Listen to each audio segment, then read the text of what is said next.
Today, we're going to be ranking every raid in Destiny 2 up to this point, but we'll be doing it by the raid's best encounter. So I'll choose what the community and I think is the best encounter from each raid, and we'll rank the entire raid by that. Keep in mind that the final boss is usually the best encounter in most raids. Also, I tried to eliminate any favoritism from me in this list. I tried as hard as possible to look at what statistically should be the best or is the best raid represented by encounter. So first off, let's go through what the best encounter from each Destiny 2 raid is, in order of release date. Starting with Leviathan, we have Callus, Eater of Worlds is Argos, Spire of Stars is Valka-Or, Last Wish is Riven, but only when you do the mechanics legit and not the cheese way. Scourge of the Past is Insurrection Prime, Crown of Sorrows Galron, Garden of Salvation is Sanctified Mind, Deep Stone Crypt is Atrax 1, Vault of Glass is Atheon, Valve Disciple is Rolk, and King's Fall is Oryx. Now I'm just going to list from worst to best, marking on 4 key components: complex mechanics, difficulty, replayability, and the boss. Alright, starting off with our 11th spot that I think is the worst raid represented by its encounter is, of course, Eater of Worlds. Even ignoring the rest of the raid, I believe that the boss fight is not up to any of the other encounter standards. The mechanics are not of raid level and are more suited for a dungeon and even a strike, honestly. They provide little challenge if you're decent at the game and are of light level. Just match the color to the color, then do it again to break the shield, then do it again to break the next shield, then you pretty much just damage. The boss is also very easy with a somewhat capable team of players. The only issue may be damage for players without OP guns, because this boss has a decent amount of health actually. There are a few reasons to replay this activity, as the main reward is the Callus's Elite Shader, and a couple weapons that aren't by any means god tier. The boss is kinda cool with good size and some intimidation, but the entrance is literally the boss just flipping over. Following Eater of Worlds, we have Garden of Salvation with Sanctified Mind. The mechanics are definitely a huge step up from Argos, but they have been seen before in Gambit. It's always nice to have a new mechanic introduced in a raid, but sometimes it just doesn't happen. That said, the mechanics do keep you on your toes most of the time. The boss is actually pretty difficult, mainly because there are so many things that can kill you and just go wrong. Bosses consistently shooting you, their adds to kill and sacrifice, the ground hurts you, tiles disappear, and tether connections are finicky. That being said, the boss is pretty easy and boring after the first couple of runs. The encounter is definitely not the most replayable. Lots of people want to play it only for Divinity, which is not an RNG exotic. Meaning most players don't play it again after they get div and their first time running it. Weapons aren't the best, but the armor is kinda cool, I'm not gonna lie. Just like Eater of Worlds, the boss is kind of there when you get to the arena, but unlike Eater, it does have a cool awake animation. It is massive and moves around to shoot you. I like how the boss looks, but it does fall short of most of the other bosses on this list. Coming in 9th place, we have Callus on the Leviathan. The mechanics are somewhat straightforward and provide little challenge after your first attempt. There is need for comms to match the symbols, but other than that, the fight is short. It's not correct to say that the boss fight is too difficult, because Callus has very little health compared to any other boss. You can easily kill him on all 4 plates with almost any weapon.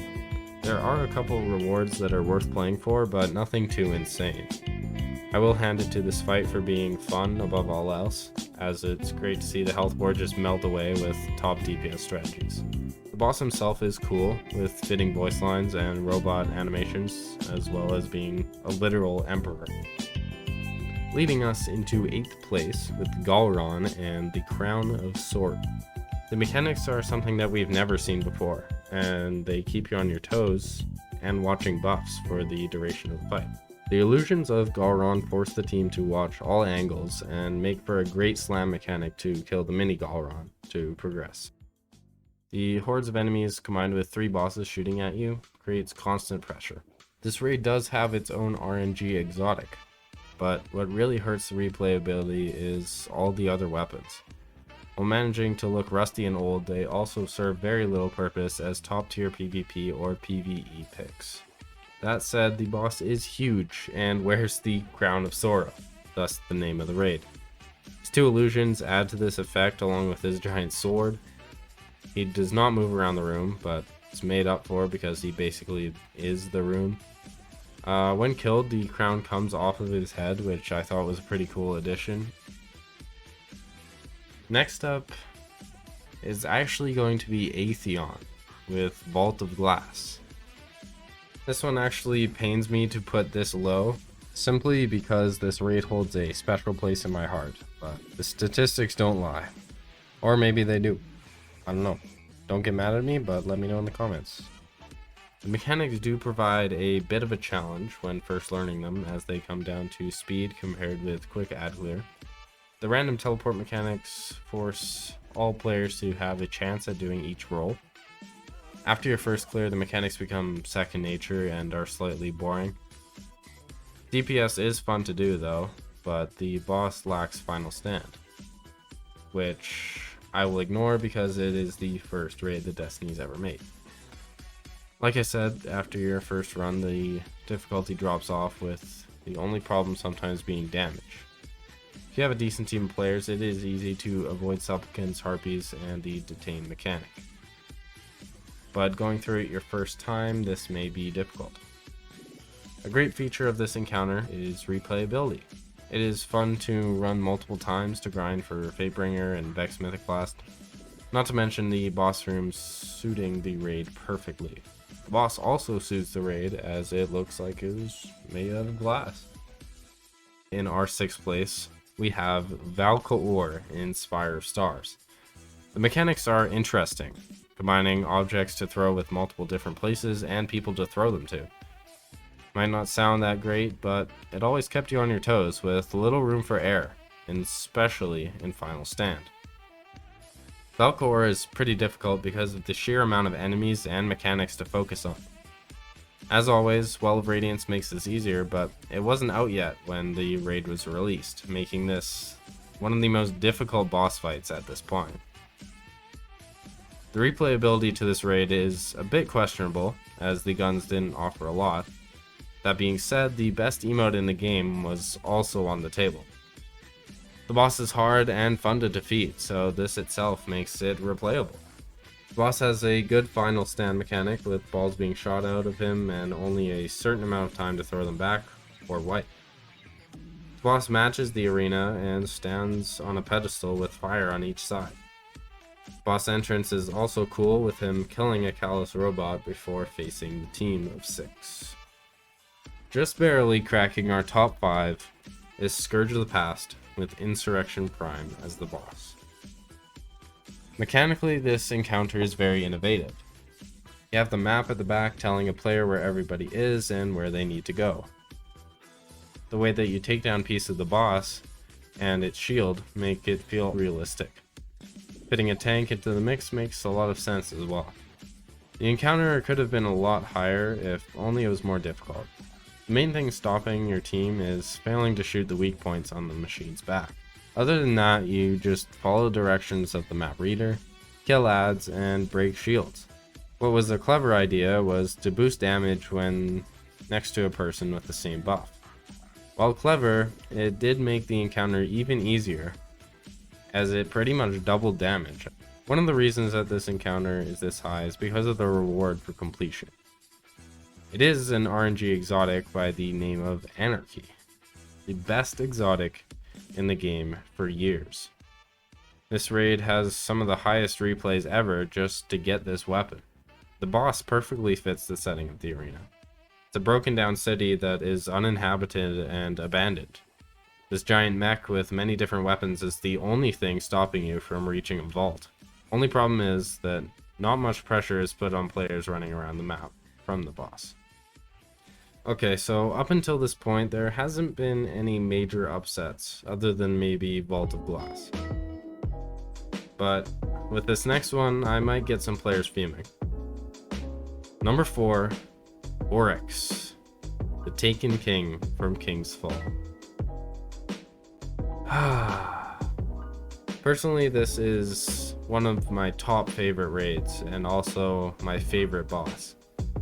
But when you look at it on paper, the score just doesn't add up. And honestly, this encounter could be even lower. Starting with the worst thing about this encounter actually, plates. In a boss fight? Seriously? The mechanics are simple and pretty straightforward. You step on the glowing plate, tell another person which plate to step on, then the taken guy climbs rocks, then repeat 2 more times. It becomes kind of tedious, but the bomb mechanic with the shield is a sort of saving grace. The encounter itself is not that tough to do. The enemies provide little challenge as they are mostly thralls, and the taken centurions only have 1 shield type. Orcs consistently shoots at you, but you can just hide, go invis, pop a barricade, pop a rift, or even just weave back and forth sometimes. The only challenge that I have faced when doing this raid is dying by bombs. The weapons provided for this raid are definitely not the greatest, but Touch of Malice is nice to have and does a lot of damage. It's also an RNG weapon, providing a lot of replayability. I personally have played this raid multiple times just because it is one of my favorites. You also have the ability to 3-man if you want to be really bold. Possibly one of the best and most intimidating bosses ever to be in a raid. The Taken King himself. A god. The leader of the Taken. Is absolutely massive, basically holding the arena in its lap. Probably the greatest boss entrance when he emerges from nowhere and challenges you, bombarding you with mortars and a shade of himself. And definitely the best boss killing animation when his chest explodes and he goes flying off into space. Hands down. I really wish that I could have put this one higher. Starting us off in the top 3 is actually Atrax 1 in Deep Stone Crypt. The mechanics in this encounter are very good, and it is the main reason that it is better than the boss fight. There are so many things going on at once that it is hard to understand, even while completing the encounter. They are complex and have no room for error. This may be bad in some people's eyes, but it feels so good when your entire team has a job to do, and it all flows perfectly when understood. The encounter is the most difficult in the raid, and it stopped many teams from completing it on day 1.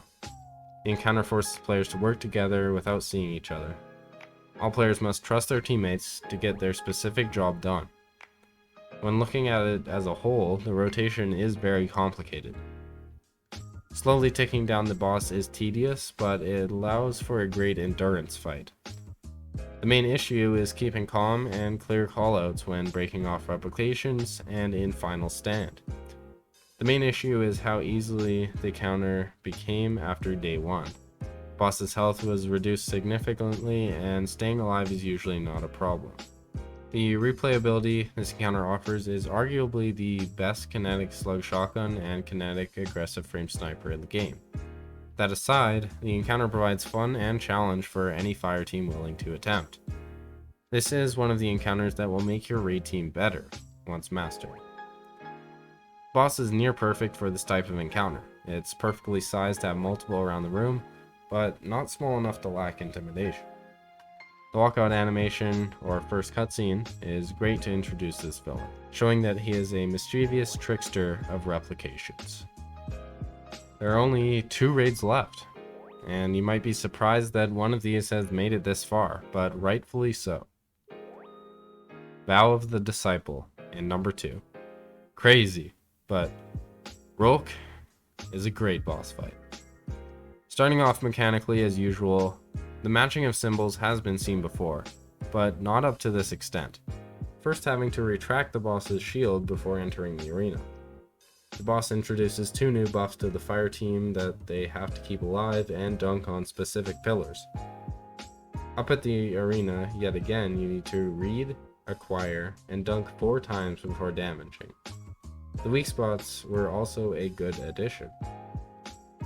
In terms of difficulty, this boss does provide multiple ways of death. whether it be his own attacks or those of the enemies in the mini encounter before the boss. He has a huge amount of health, with around 15 million, where Atheon has about 8. This, paired with the fact that he doesn't stand still, will make this boss fight difficult. Not even to mention that he can easily kill you and chase you around. If you manage to one-phase this guy, then well done. This boss fight provides tons of replayability. Not only is it fun to try for the one-phase, but rewards are plentiful. The SMG, Waveframe Grenade Launcher, and Linear Fusion are top picks. There's also the reward chest at the end offering you any weapon you have already earned, costing spoils to re-roll them. 3-man is also possible, which is fun to some players. The boss. The highlight of the fight. He taunts you, shows off, and just plain out kicks you to the moon. This guy is crazy. To some he might be annoying, but this boss fight has got to be one of the coolest to be part of. It's like you're tiny people just throwing pebbles at him until he eventually gets mad and you can damage him. Very cool. Very cool. Okay. You've done it. Once again. Dominating the competition as the best raid in history. I thought that the by encounter raiding strategy would knock you down a ways, but no. You're still here. Only thing that can knock you down is the cheese method of this encounter, but I'm not going to talk about that today. Riven, everybody. Of 1,000 voices. You already know the deal. Last Wish raid. You probably don't want to hear how Last Wish is still the best, so let's just get this one over with. Raid on the biggest scale and stage you've ever seen. Boss is massive and all-powerful. Worm God Dragon looking tentacle arm throws fire slams, has a black heart, big Riven. Every time she shows her shielded face and the screen goes black, you get goosebumps. Best mechanics ever seen in an encounter. You need to remember the eyes, call it the symbols, know if you're fire or slam, and grab the taken relic. Extremely difficult boss to learn, hard to do even now if using legit strategy. Took the first team around 7 hours to finish only this boss. This raid boss is the first to ever have an encounter after it. First raid boss we've had to climb into, first raid boss to ever have only 2 teams beat the entire raid in 24 hours. Need I say more? Statistically and practically the best of all time. So far. Alright. That is the list that I've made ranking every Destiny 2 raid by their best encounter. Let me know if you enjoyed it. Also subscribe and like if you breathe air. If you don't, then I assume that you are dead. Might be doing some more rankings like this if the video does well. See ya.